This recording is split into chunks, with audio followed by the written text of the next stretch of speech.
Natakdang isaka sa Code White Alert ang mga pampublikong ospital sa Davao Region aron paspas nga maatiman ug galing dunay mga kaso sa firecracker-related injuries ug uban pang trauma cases ato sa pagsugat o pagsaulog sa Pasko ug pagsugat sa bagong tuig.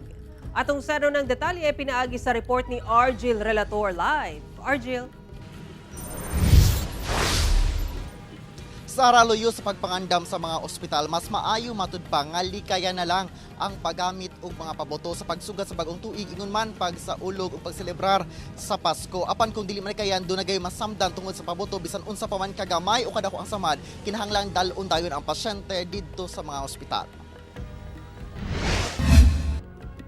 Plapla, lantaka, whistle bomb, fountain, piccolo, rocket ug uban pa.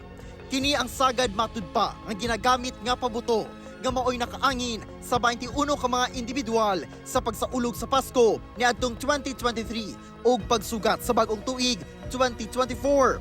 Luyo sa kampanya sa pagtuman sa firecracker ban sa mga LGU sa Davao Region ug responsableng paggamit og pabuto sa mga lugar nga ginatugot ang firecrackers.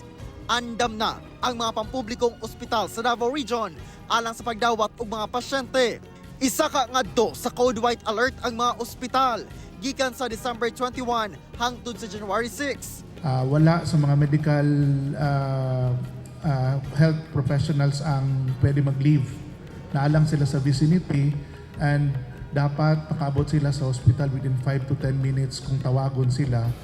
Gisiguro sab sa mga ospital nga doon na sila saktong kagamitan sa pagtambal sa mga masamdan. Naatay anti-tetanus kung naay mabuthan, naay antibiotics and pain reliever kung naay mabuthan, naatay mga flashing solution kung naay flashing injury sa mata, naatay mga itlog nato ready para sa mga maka-ingest og watusi nga mga bata. Ang atong mga gamit kintahay man lang, ipalayo lang na mga maputan ug mga daliri, naatay mga panggamit. Every mga seasons na very important event, gina-activate na mo ang trauma team which is composed of surgery. Mga surgeons din sila. Ugaling mabuthan, hugasan ang samad og flowing water sulod sa 20 minutos ug gilayon dalaon sa doktor ang pasyente. Abi nila gamay lang siya nga sa ibabaw lang, no? But pwede ang kalalumon sa samad, no? Dili na nila ma-determine. So mas maayo gyud nga mato sila sa hospital. O galing makatulon og pabuto, labi na sa mga bata. Huwag mong pasukahin. Immediately dalhin sa hospital. Do not induce vomiting kasi it may cause further damage to the gastrointestinal tract.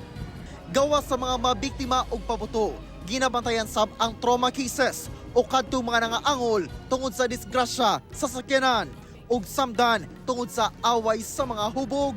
Kasagaran sa among vehicular accident o mga stabbing is under the influence of alcohol.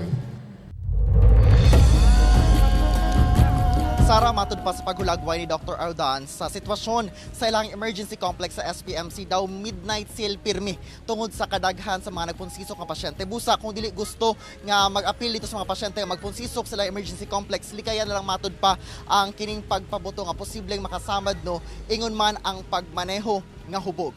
Sara. Tama ka diha, dagang salamat Argil Relator.